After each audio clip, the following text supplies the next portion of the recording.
হামজা চৌধুরী বর্তমানে বাংলাদেশের হারিয়ে যাওয়া ফুটবলের এক জ্বলন্ত প্রদীপ। দক্ষিণ এশিয়ার মধ্যে একমাত্র প্লেয়ার যিনি কিনা খেলে থাকেন ইংলিশ প্রিমিয়ার লিগে। 25 মার্চ ভারতের বিপক্ষে ম্যাচ এবং ওই দিনই প্রথম দেখা যাবে এই সুপারস্টারের পায়ের জাদু। হামজার নাম শুনেই ভারত ফিরিয়ে এনেছে সুনীল ছেত্রীকে। এখন কথা হচ্ছে লাল সবুজের জার্সিতে হামজার পজিশনটা কি হবে, কিংবা তার প্লেইং রোলটাই বা কি। অনেক তো হলো ক্যাসিমিরো রদ্রিদের নিয়ে নিজের স্ট্র্যাটেজি সাজানো, এবার না হয় হামজাকে নিয়ে করা যাক।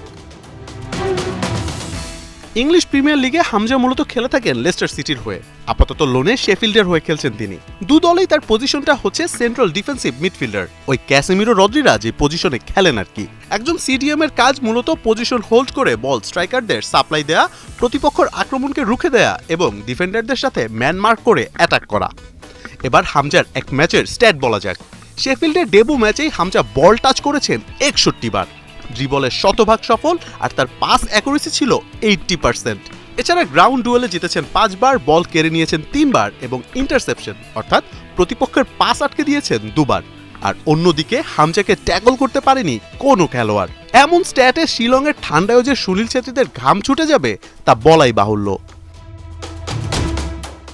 ভারতের বিপক্ষে বাংলাদেশের 11-এ হামজার কাজটা কি থাকবে, কিংবা কোন পজিশনে তিনি খেলবেন? হামজা মূলত ফুটবলটা খেলে থাকেন ফাস্ট বিল্ড আপের সাথে হাই প্রেসিংয়ে, অর্থাৎ তিনি মাঠে প্রচুর পরিমাণে দৌড়ান এবং প্রতিপক্ষের প্লেয়ারদের অ্যাটাক আটকে দেন কিংবা ফুটবলের ভাষায় ইন্টারসেপশন করেন। তবে ভারতের বিপক্ষে হামজাকে এই রোলে দেখা যাবে না, কারণ বাংলাদেশ মূলত হাই প্রেসিং বা ফাস্ট বিল্ড আপের দল নয়, তারা লং বল খেলে থাকে। এক্ষেত্রে হামজা ডিফেন্সিভ মিডফিল্ডার না খেলে অ্যাটাকিং মিডফিল্ডার হয়ে খেলতে পারেন, যেখানে তার কাজ থাকবে মূলত প্লে মেকার হিসেবে। তিনি বল কেড়ে নিয়ে তার রাকিব নোভাদের নিখুঁত সাপ্লাই দিবেন গোল করার জন্য।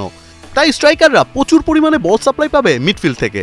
আবার জামাল ভুইয়ারা সুনীল ছেত্রীকে সামলাতে না পারলে সে কাজটাও করে দিতে পারবেন হামজা চৌধুরী। এক কথায় ওয়ান ম্যান আর্মি। ভারত শেষ কবে বাংলাদেশকে নিয়ে মাথার ঘাম পায়ে ফেলেছিল তা ভাবার বিষয়, কিন্তু এখন করতে হচ্ছে, কারণ প্রিমিয়ার লিগের খেলোয়াড় যে বাংলাদেশের প্রতিনিধি। হামজার মতো প্লেয়ার বাংলাদেশের খেলার ধরনই যে চেঞ্জ করে দেবে তা অনুমেয়। অগোছালো ফুটবল থেকে বাংলার ফুটবলে ফিরবে নান্দনিক সৌন্দর্য। আর হামজা জামালরা যদি সুনীলদের হারিয়ে দেয় তা হবে এর স্টার্টিং মাত্র। মোহাম্মদ আদনান, ৭১।